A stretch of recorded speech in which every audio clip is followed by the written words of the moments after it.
Okay. Chicken and dumplings.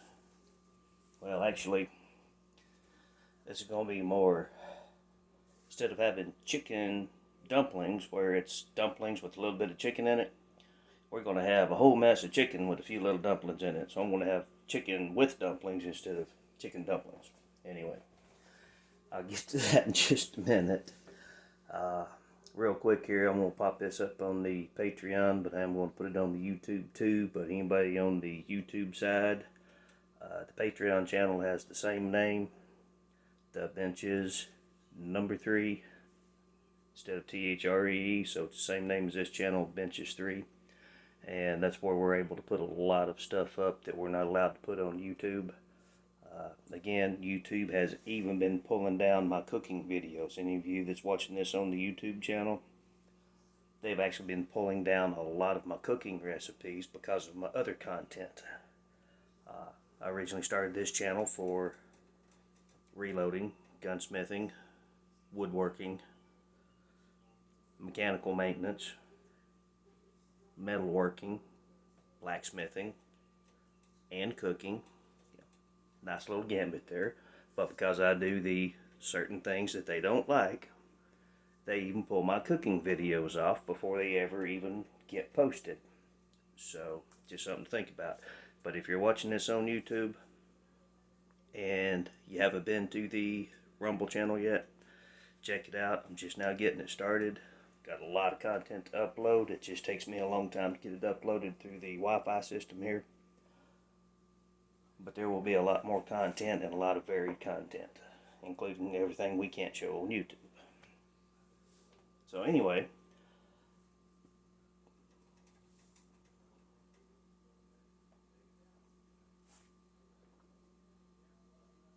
sorry about that. I had to do a quick camera set here. Anyway, what we're going to do is I'd already cooked the chicken last night. I'd done the poll thing. Nobody really cared about seeing chicken and dumplings, so I went ahead and cooked the chicken. I'll go through that when we get started in here, but the chicken's already cooked. The chicken's already in the pot with the broth and the water ready to put the dumplings in. So pretty much this video is only going to be just about fixing the dumplings.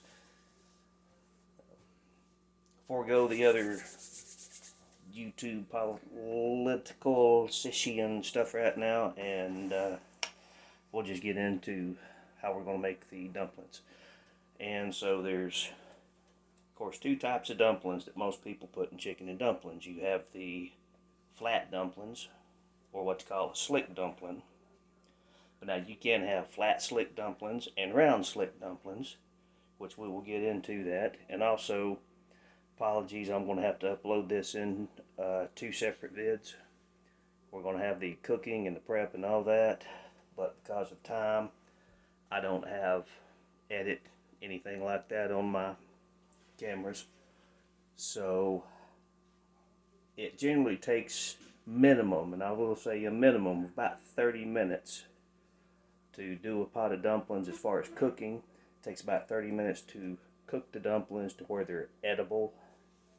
They still need to cook longer than that, but when we do the other vid, we'll get into the difference in short cook, long cook, and why they are the way they are. So right now it's basically just let's get the dumplings in the pot and go from there. So basically, normally I would use self-rising flour. For all of y'all out there asking me, and the only reason I'm doing this video is I had 3 people ask me, hey man, will you please show us how to make dumplings? I said, okay. So any requests you guys have, that's fine too. But anyway, normally most people that don't make dumplings, don't make biscuits, don't make a whole lot of from scratch foods, they really don't know the difference in all-purpose flour, self-rising flour, what's in each. So anyway, today I do not have self-rising flour, so we're going to have to make our own rising flour. Now, one of the reasons that in the dumplings that I will use the self-rising flour is because I understand that we're making, little balls of dough about this big. And it's basically just going to be like a wet biscuit. So it's going to soak up all the juice. So why does it need to rise? Well, the reason I'm going to go ahead and put my leavening in the all-purpose flour is to get it to rise. And the reason is, now you can do this without your leavening, your baking powder, your soda, whatever you're going to use in it. But what happens is you end up with a little dough ball that's just going to turn to dough and it's going to get hard. When you put the leavening in, what happens is when you put, and you will see when I put a half a teaspoon per thing in, you're going to see how these fluff up, just flare out about the size of a softball, and then they'll cook down to about the size of a golf ball.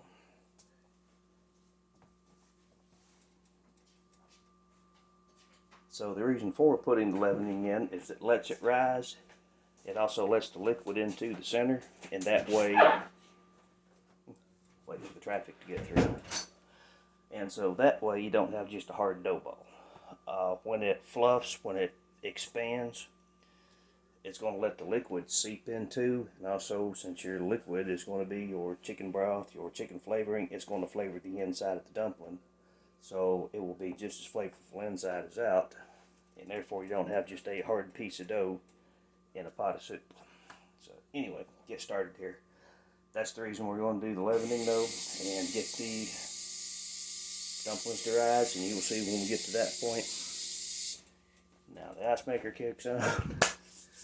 Okay, so anyway, what we're going to do is normally with a pot of dumplings, I would do about 1.5 cups of flour. Well, let me just show you what we got going on over here, because I've already got this ready for the dumplings to go in. So all I did, as you can see, the pot size, a little small, but just to get to this point, if you're making it from scratch with a whole chicken, I took the whole chicken, thawed it, put the whole chicken in the pan, covered it about 2/3. Now when you do your chicken and you're going to boil it off, you want to do about 2/3 coverage. That way the pot's not going to boil over, but it's also going to steam it. Covered, of course, keep this covered the whole time. It's going to cook the chicken down. It's going to cook it all the way through. Now it does take generally on about a medium heat a couple of hours is how long you want to cook the chicken. Now this chicken, this was a whole chicken, skin on. It says on the package might or might not contain, giblet parts.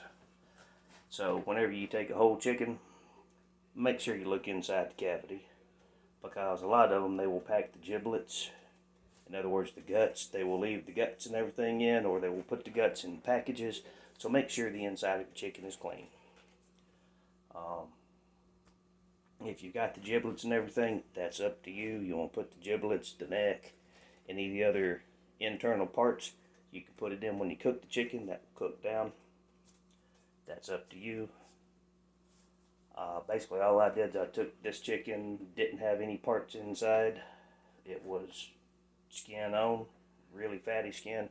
So I put the whole thing in the pot, covered it 2/3 of water, and boiled it for about 2 hours. And then when I came back, I just simply picked the bones out, because the meat had already fell off. So I picked the bones out and I picked all the fat. I don't leave the skin in. When I go from cooking the chicken to doing the dumplings, I do take the skin out with the bones, but that's just me, because it's still going to have a broth in it. Then basically, once I had all the chicken shredded up, put that over the bones, the skin, all that stuff, and the broth was still in the pan, I simply poured it over a strainer, back into the pot, and that put all the broth and the fat and everything from when we cooked the whole chicken itself. I also did, in this pot, I used about a half, which she came through and cleaned in the middle of my cooking. I would show you the box, but it's just simple chicken broth. The box is chicken broth, that's what I usually use. Normally you want to use about a half box if you've got a real good fatty chicken. Now, if you're using like frozen breasts, you can do this same thing with frozen chicken breast or chicken tenders, chicken thighs, whatever, doesn't matter. You can take frozen chicken, throw it in, cook it off. But then I will generally use about 1 box of the chicken broth or a good can. If you've got the large cans, that works, but that's going to put the broth back in. This I didn't need as much broth because I had boiled the chicken down and boiled the chicken fat out of it. But again, I did put water in. So that is roughly about a half a box of, you can see the chicken boiling up. I got way too much chicken. That's about a half a box of chicken broth with about equal parts of water. Okay, so to make our dumplings, we'll finally get to it. Let me get the milk out the fridge. We do need milk. Now we are not putting shortening in this because the chicken broth, that is a fat. When you make your biscuits, when you make your breads and all that, you have to have a fat in it. But this is dumplings. It's going to be basically noodles. And so the grease, the oil, the however you want to lightly put it, the chicken fat, the fatty fat stuff in it, is going to act as shortening, so we're not putting shortening in. So the only thing we're blending is flour, baking soda, and salt. Now here's where we come to another thing. On my salt, I did not salt that chicken when I cooked it. The broth that I used was low sodium salt. Now remember, you can always salt it later, and on anything, whether it's this or anything else, if you salt it after you cooked it, the salt's going to be on the outside. You're going to get a heavier salt flavor. Some things you want the salt flavor on the inside, but a lot of things, if you put a ton of salt in, beans, any of your noodles, lots of your meat, then it'll soak up a lot of salt, a lot of sodium, but you won't be able to taste it. So that's why I generally try to limit on most things how much salt I put in while I'm cooking, because you can always salt the outside later and it takes a whole lot less to get the same amount of salt flavor. But not to digress. Alright, so anyway, again, normally for a pot of dumplings I would do 1.5 cups of flour. That would give me plenty to make a rather large pot. Again, this is a fairly small pot. Plus I've got enough chicken in there to actually make 2 pots of good old country dumplings, i.e. where there's lots and lots of chicken in it. Or like 3 pots of, restaurant dumplings. Where, there's Campbell's soup, for example, got a little bit of, and, there's like 2 pieces of chicken in the whole thing. Anyway, I got way too much chicken, so I'm only going to do about 1 cup of flour. So, what we're going to do here, and I'm running all purpose. If you're using self-rising, again, just measure out the self-rising. Don't worry about the other stuff. But there's 1 cup of flour. So the 1 cup of flour, I didn't know that got screwed up when I shook it. I'm going to add, because I'm going to get this to fluff good, I'm going to add about a teaspoon of leavening. Now generally, most time when you're making, let's say, biscuits for example, if you're using plain all-purpose, you want to put about a teaspoon or a teaspoon and a quarter per cup. So let's say you're making biscuits. My biscuit recipe, if we were doing this for biscuits instead of dumplings, the biscuit recipe would be 2 cups of flour. Well, we got 2 cups of flour. So we're going to add about 3 teaspoons of baking soda. And you have to have salt added to the mixture to cause it to rise. Not just for flavoring, but that actually helps it rise. So we're going to add a 1/2 teaspoon of salt. Well, the reason I was talking about, I didn't salt my chicken, anything like that, and so the dumplings are going to have some flavor. Plus, I'm not real worried that much about the salt content. So what we're going to do is 1 cup of flour and 1 teaspoon, all we need, 1 teaspoon of baking powder,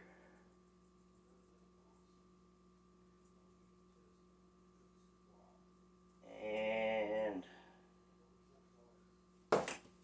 1/2, or you can do 3/4, but 1/2 to 3/4 of salt. That's it. Now when you mix your dry ingredients, mix your dry ingredients dry. So the reason I have a spoon and a fork out here, I'm going to use the fork to mix the baking powder and salt into my flour.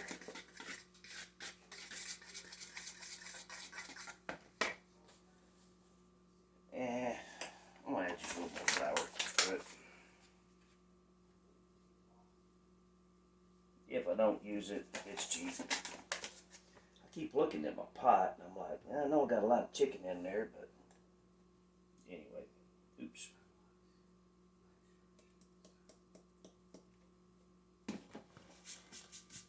Get rid of that.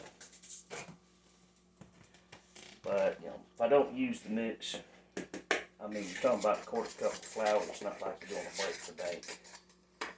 Because I added just a little bit more, I'll put just a little touch of salt. So anyway, all your self-rising flour is flour, salt, and baking soda. Now I got the milk out. Now here's where it becomes fun. Yeah, this is not a biscuit recipe. That takes shortening, that takes another step. But anyway, all we're going to do, like I need to really show y'all what, you know, dried up stuff is in here, but got the dry ingredients and more traffic. So then all we're going to do is we're going to add roughly, you can measure it if you want, because you notice I never measure anything. What? Yeah, camera's over here. Mom was over here helping for the yard sale. She's worried about getting caught on camera, so that's all that was. Anyway, we're going to add just a little bit of milk. Now, what I do is I'll add a little milk. And see, she got talking to me and added too much milk. Now, my biscuit dough is too. Well, actually, you know what? That's about right. So I guess I'll get into that while my pot's boiling. Let me double check, make sure my camera's on. Yep, still running. Sorry to get everything out too long. So anyway, it really doesn't matter if this stuff is wet. You really don't want it too dry.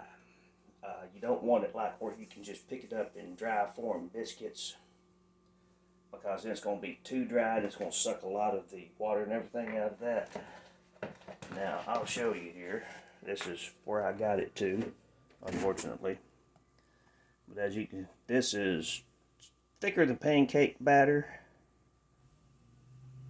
but it's also fairly thin. But you know what? I think that's going to be okay, because again, this is going to go in the pot and it's going to boil in water. Water, broth, all that. I just say water. And so I don't think that's going to be a problem. We're going to mix that up really good. I wish I had no tripod here, which I don't, because when you see this stuff actually go in the pot and it starts to swell, I'll try to do it on just 1 or 2 individual spoonfuls. It's just a hair dry. Again, you notice I try to give you roundabout amounts, but remember, cooking is not about exact perfect recipes. You have to be able to run on the fly. If your biscuit dough is too thin, you add a little flour.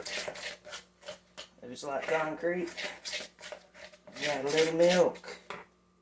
You know? But on this again, roughly just to cover it while I'm still on stirring this, I'll let this set for just a minute too. Also, if you let these set for about 5 minutes, if you're using the double acting, as far as your baking powder, it will actually cause it to thicken a little bit more as it sets, kind of like letting the pizza yeast roll rise. Alright, so that's about that. But again, sorry for the poor quality of this video, because, you know, actually I was going to do an actual decent one, but nobody wanted to see it. And then one guy popped up and said, "Hey man, I want to see that." And I was like, okay. Oops. Just a hair. So this isn't exactly one of our premier cooking videos. But basically what you want is your dumpling mix to be about like a wet, this is what I would call a drop biscuit dough. I don't even know if this is in the camera or not. Yeah, it is. But about like a drop biscuit dough. It's going to be sticky. But again, if you get it too wet, you're boiling it in water. It's not going to matter. If you got it too dry, well, it'll still work. But the worst thing, as far as being too dry, is it won't activate the baking powder. And then you end up with hard lumps instead of fluffy dumplings. So while I'm waiting on this to set for just a minute, back to the fluffy versus slick versus ball versus whatever you want to call them, noodle dumplings. A lot of people, they want, you know, like noodles. To me, it ain't nothing but noodle soup with a little thick roux in it. But the noodle dumplings or the slick dumplings, you can make those. I am doing a video on that also. This is just what I came out with today. It's real close. This is the same mix I use for biscuits, pizza crust. Everybody just swears up down on my pizza crust, even though it's not a, you know, fine wheat yeast. Takes 2 hours to make pizza crust. I make the pizza crust in 3 minutes. Put it in the oven. Let it set for 5 minutes. Put stuff on it. Throw it back in there. You know, put all my toppings, my sauce, my whatever. Another video too. But you know, it takes me 3 minutes to make pizza crust. Biscuits takes 3-4 minutes to make your biscuit dough. Put them out. Then you bake them in the oven.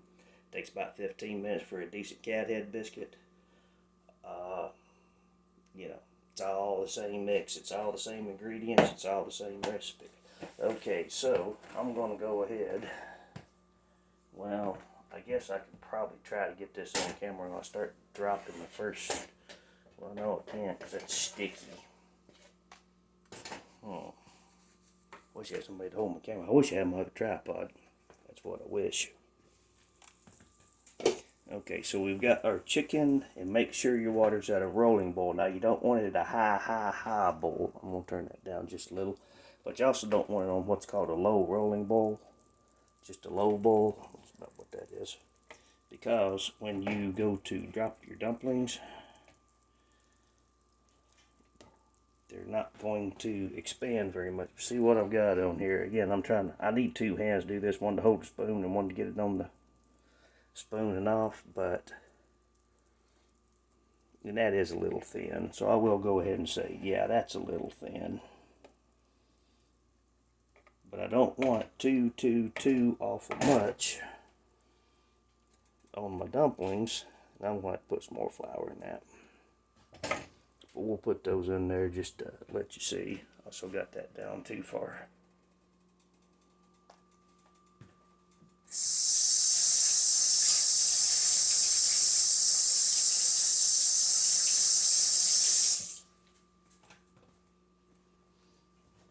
And see, my dumplings are already floating. Here's the problem: you start dumping these dumplings in. See, my dumplings have already started to rise. What do I do with that fork? You see how sorry, get my camera back here. These are so light and airy. I mean, they're almost like cotton candy. So once I get my pot back up to temp. But again, I was just showing you, and that was, you saw how much I put in, just like, you know, this much of the spoon. This stuff really swells up. And actually, I put more flour than I did leavening. So these are actually swelling up more than what just plain old self-rising would swell. Alright, so I'm going to put just a little more flour in that because those are too hard to work with. Again, that's the whole thing is, you know, you customize it to what you need.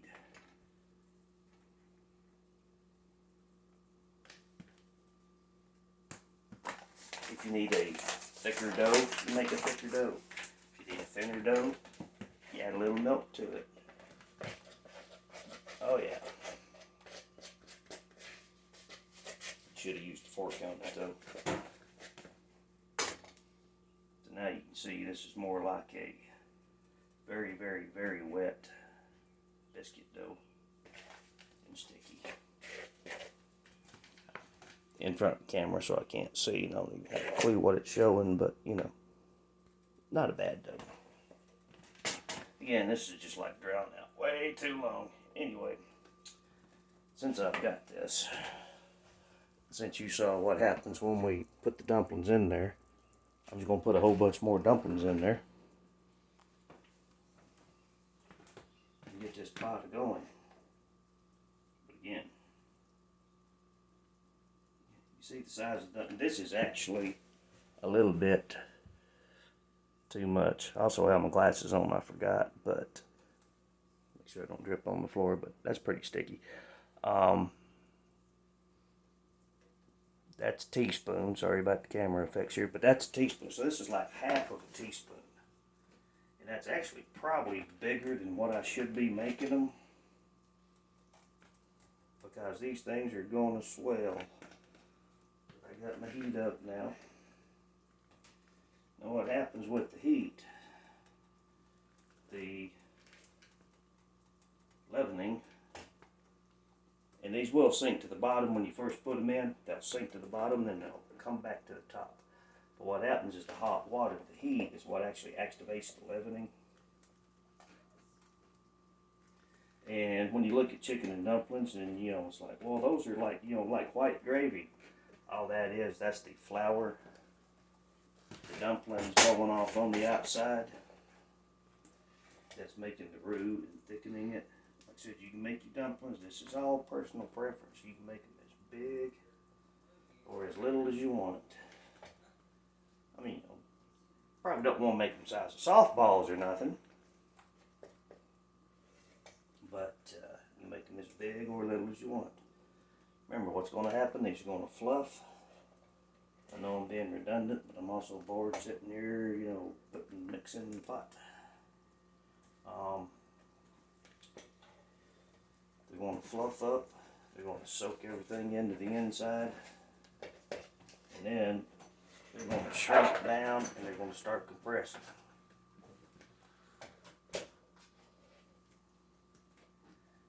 Now, if you wait about 30 minutes, decide you want you some dumplings, these are going to be about like a wet biscuit. I mean, they're going to have about the structure inside of a biscuit.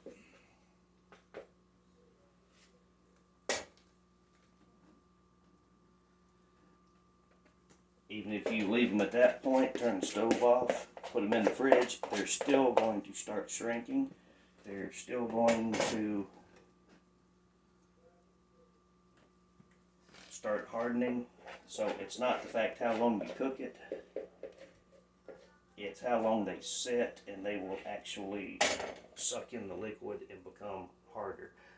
But it is, back to the cooking thing, yeah, if you cook it long, it's just going to do that faster. If you cook this for like 3-4 hours, you're going to get a real thick roux in it. You're going to have real thick dumplings. Which again, remember, there's going to be a part 2 to this. So you'll have to see the final product.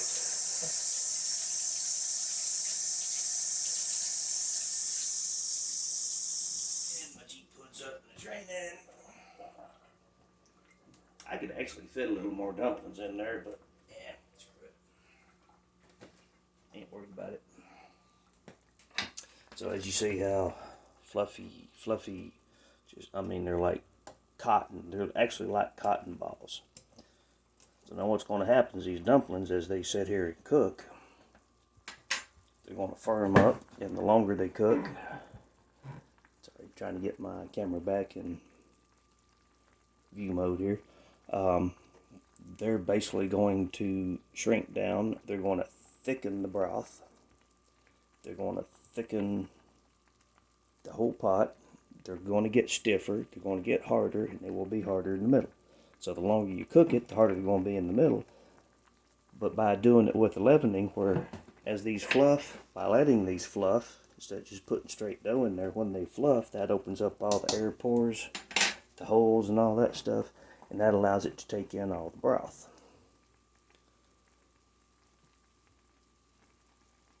Okay, now we just got to cover it, turn the heat down because I don't want it boiling over.